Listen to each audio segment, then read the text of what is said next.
Hola, soy Hamilton Valencia. El proceso de esclavización y colonización borró de la historia el pasado prominente y grandioso del mundo africano. Atrás quedaron las grandes civilizaciones que aportaron las bases para el progreso de la humanidad y específicamente para el progreso científico de la humanidad.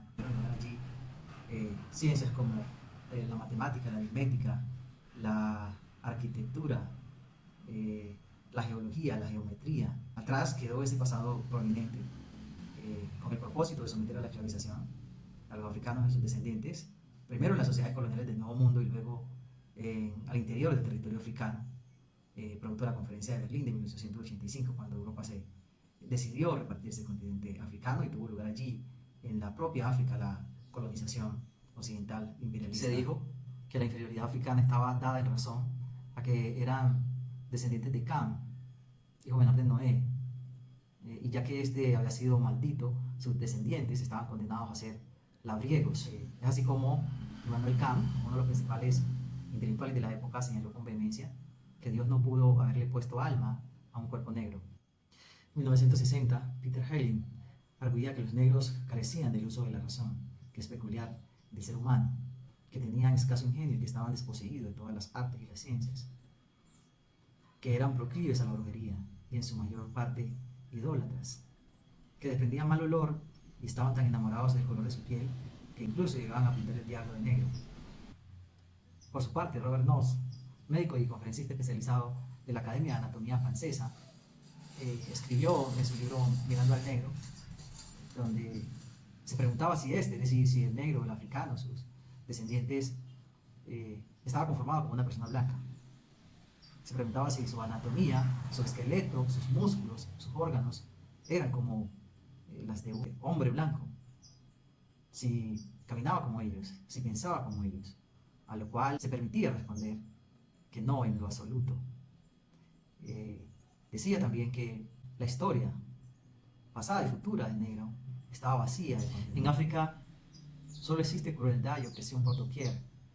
En ningún lado puede observarse rasgos de civilización alguna.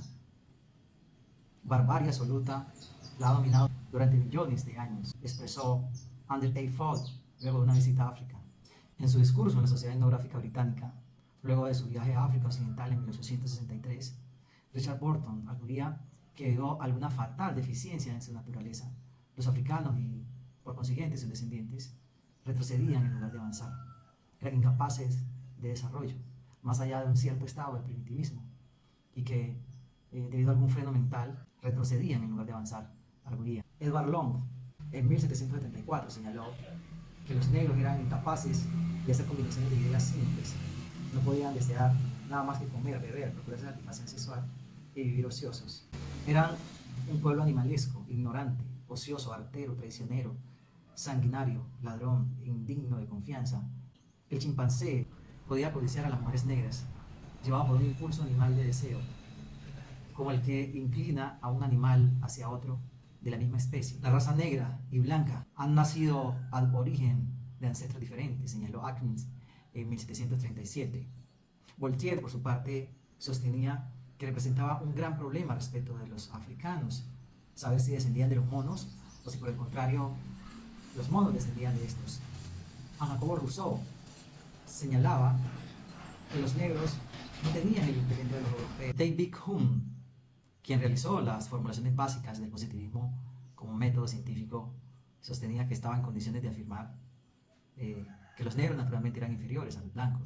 Estas son todas tribus salvajes, poco distintas en su naturaleza física y propensiones morales a los hotentotes, cuyo intelecto tan negro como su piel, con una conformación cefálica que convierte a cualquier esperanza en su mejoramiento en un sueño utópico, señaló Knott en 1855. Revisando todas las descripciones de todas las razas enumeradas, debemos observar una relación entre su carácter físico y su condición moral, quienes en el mayor grado se distinguen por caras deformes, mandíbulas salientes, frentes rellenas y por otras peculiaridades negras, son las más salvajes y moralmente degradadas, señalaba Pritchard en 1826. La ineptitud política del negro, que nunca va más allá del concepto tribal, mantiene a África como un mosaico de pueblos guerreando salvajemente entre sí y ampliamente adictos al canibalismo.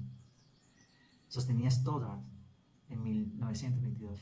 Incluso los más fervientes defensores de los principios igualitarios de la Revolución Americana, como Thomas Jefferson, estuvieron a favor de la esclavitud y respaldaron los conceptos relativos a la inferioridad del negro respecto del blanco. Provoquemos una extinción natural del negro para que nuestras manos no se manchen, sino las epidemias y las pestes, señalaba José Ingenieros.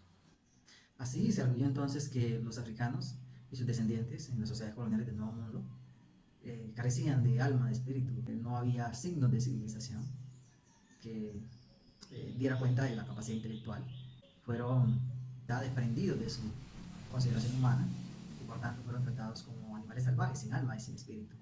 Fueron entonces reducidos a la servidumbre y convertidos en mano de obra y medio de producción. El sistema de explotación colonial esclavista y el marco pues, de la tendencia mercantilista. Muchos dirían, pero ¿qué tiene que ver esto con la realidad presente de las comunidades africanas? La verdad es que tiene mucho que ver.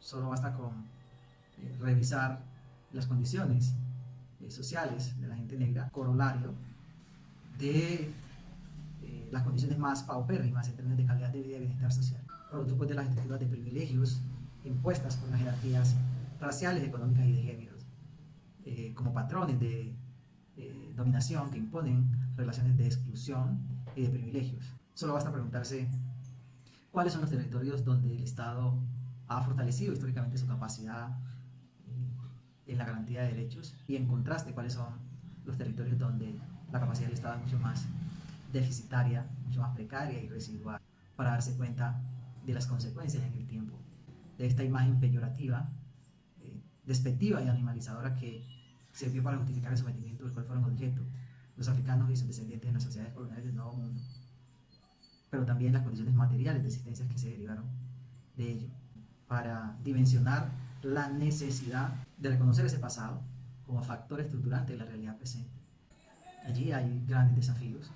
Es claro que las élites criollo-descendientes siempre van a disponer de toda su capacidad de represión para destruir a quien haya que destruir, por mantener esas estructuras de privilegio que gozan producto del sufrimiento aún vivo de la gente negra en este país.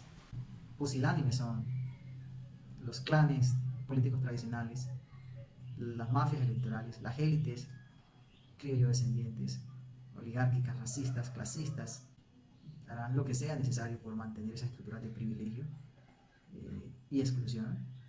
Y la invitación es a hacer lo que sea necesario para transformar precisamente esas estructuras de privilegio y de exclusión a efectos de poder erradicar el racismo y la discriminación racial como factores esenciales para construir una sociedad en condiciones de dignidad humana.